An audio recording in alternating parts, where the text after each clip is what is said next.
जनसंख्या संकट। प्राकृतिक आपदा का संकट आया संतुलन बनाने को। पगली सरकारें जनसंख्या का संकट चली बचाने को। पड़ता अकाल है क्यों आखिर की नाहक का अवसान करे। जनसंख्या संकट दूर हटे बाकी जीवन आसान करे।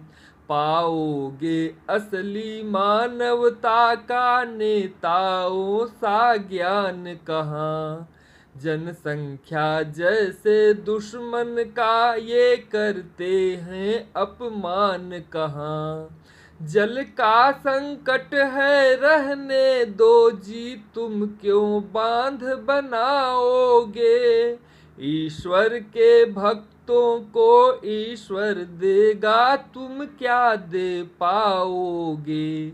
ईश्वर की महिमा से इनके घर में ये बच्चे आते हैं। जैसे जीते हैं जीने दो मरने दो यदि मर जाते हैं। लंठानुसार तो यदि अंधा भटके तो राह पे लाओ मत। ईश्वर प्रदत्त करनी फल पर तुम अपनी टांग अड़ाओ मत। हर काम विधाता की मर्जी से होता है क्या ज्ञान नहीं। जब अपनी बुद्धि लगाओगे प्रभु कोप करेगा ध्यान नहीं। बच्चों का पैदा होना तुम ईश्वर की मर्जी कहते हो। फिर कोई दोषी क्यों कैसे जब भूखों मरते रहते हो। यह भी ईश्वर की लीला है संकट में तुमको डालेगा। जैसी करनी है उस ढंग से तुमको मारेगा पालेगा। कोई सरकार नहीं दोषी तेरी दयनीय दशाओं की। चुप बैठ सदा सहते सहते बीमारी दैव बलाओं की। अब मेरी सुन है बुद्धि अगर हर दुख का स्वयं निवारण कर।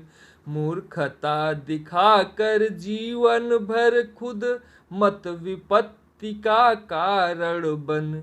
ईश्वर के कहने से क्या जल पीता है भोजन करता है। यह अटल जरूरत है तेरी जो इन कामों में पड़ता है। इंद्रिय पर बस न ईश्वर का यह अज्ञानता तुम्हारी है। ईश्वर को हर दम बुला रही लालच दीनता तुम्हारी है।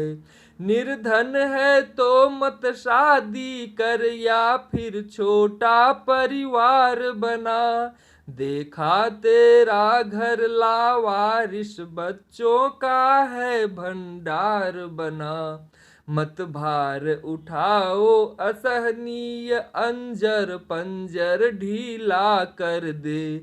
लंठों के घर में क्यों न फिर वह लीलाधर लीला कर दे। करिए तो बोलूं युक्ति नई जनसंख्या कम करने वाली। फिर विश्व युद्ध हो जाने दो भेजो से ना मरने वाली। जब बुद्धि लगा दी तो मेरी योजना सहज स्वीकार करो। इत भिड़ो पाक से उत चीनी सीमा में घुस कर वार करो। चीटियां बिछा दो लाशों की देशों का रूप बदल जाए। तीनों सरकारें मिलकर ही यह काम करें दुख टल जाए। दूसरी युक्ति है सरकारें कानून हटा लें जनता से। मारो काटो गुंडई करो दुश्मन रे लो निर्भयता से। मानव की पीड़ा ही पीड़ा क्यों समझी जाती है जग में। पशु जैसा जिसका जीवन है क्यों सुख पहुँचे उसके हक में। ऐसे मूढ़ों के कारण ही जनसंख्या संकट बन बैठी। इन भूखों मरने वालों की नीयत जो दंपति बन बैठी।